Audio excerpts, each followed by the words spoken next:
अगर आप इसी तरह बने रहते हैं तो आप कुछ समय बाद देखेंगे कि उनके पास कोई चारा नहीं है। भावना एक बहुत शक्तिशाली चीज है। ये कोई चाल नहीं है, ये होने का एक तरीका है, ये होने का एक बुद्धिमानीपूर्ण तरीका है।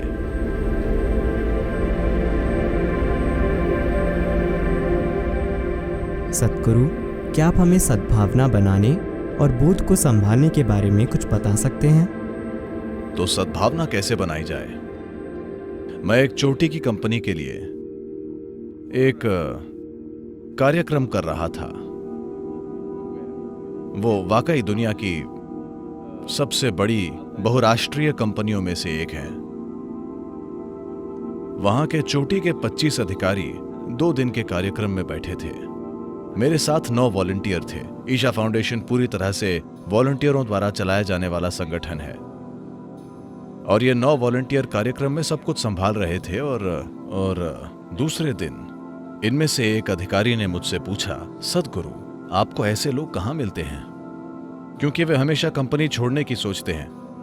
आपको ऐसे लोग कहाँ से मिलते हैं? मैंने कहा, मिलते नहीं हैं, आपको उन्हें तैयार करना पड़ता है। आप उन्हें कैसे तैयार करते हैं? मैंने कहा, कुछ ऐसा कीजिए कि उन्हें आपसे प्यार हो जाए। ओह, हम ऐसा कैसे करें? I said, first you must fall in love with them. Then they say, oh, they don't pay us for that. So that's all it is. मैंने कहा, पहले आपको उनसे प्यार करना पड़ेगा। फिर वे बोले, ओ, उसके लिए हमें कंपनी पैसे नहीं देती। तो पूरी बात यही है। तो आप सद्भावना बना नहीं सकते, आपको सद्भावना बहानी होगी। अगर आप इसे हर किसी को देते हैं तो ये कई तरीकों से आपके पास लौट कर आएगी, पर आपको इसकी चिंता नहीं करनी है कि आपके पास वापस आती है या नहीं। यही आपके जीने का तरीका होना चाहिए, इसे होने का तरीका होना चाहिए, ताकि आप स्वाभाविक रूप से हर किसी को अपनी हर उस चीज में शामिल कर लें जो आप हैं। कुछ उत्तर देंगे, कुछ उत्तर नहीं देंगे, और ये ठीक है, ये उनका चुनाव है। लेकिन जहां तक आपकी बात है, कोई विकल्प नहीं है। आप हर किसी के साथ प्रेम में पड़ गए हैं। उनके लिए वे फिर भी चुन सकते हैं, लेकिन कुछ समय बाद वे अपना चुनाव खो देंगे। उनके पास कोई विकल्प नहीं बचेगा।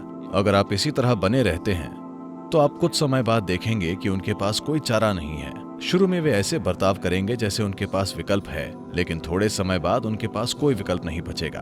तो सद्भावना बनाने की कोशिश मत कीजिए।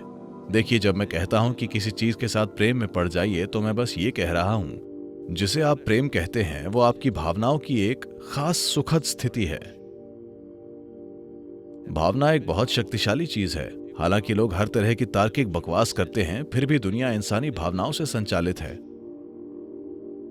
हाँ, क्या ऐसा नहीं है? कौन चुना जाता है वो अब भी भावनाओं से संचालित होता है ना? देश में या दुनिया में कौन लोकप्रिय है, ये अब भी भावनाओं से संचालित होता है ना? जिन लोगों पर आपने कभी दृष्टि नहीं डाली है, वे ही लोग हैं जिनके साथ आप प्रेम में हैं। कृपया देखिए।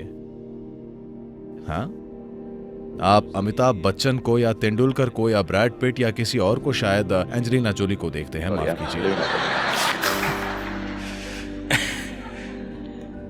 आप उन लोगों के साथ प्रेम में हैं जिनको आपने कभी नहीं देखा है, क्योंकि आपकी भावना की प्रकृति यही है। तो भावना एक शक्तिशाली साधन है। तो अगर आप अपनी भावनाओं में लगातार मिठास बनाए रख सकते हैं तो आप अपने आसपास की हर चीज के साथ प्रेम में होंगे। अगर आप ऐसे हैं तो लोगों के पास कोई चारा नहीं बचेगा। इसलिए ये कोई चाल नहीं है, ये होने का एक तरीका है, ये होने का एक बुद्धिमानीपूर्ण तरीका है। क्योंकि वे आपके प्रेम में पड़ते हैं या नहीं पड़ते हैं, आपका जीवन बहुत सुखद और मधुर होगा। कोई आपसे प्रेम करता है या नहीं, उससे कोई फर्क नहीं पड़ता। बात सिर्फ ये है कि आप प्रेममय हैं और आपका जीवन बहुत सुखद बना देता है। So goodwill, there is no trick to build goodwill.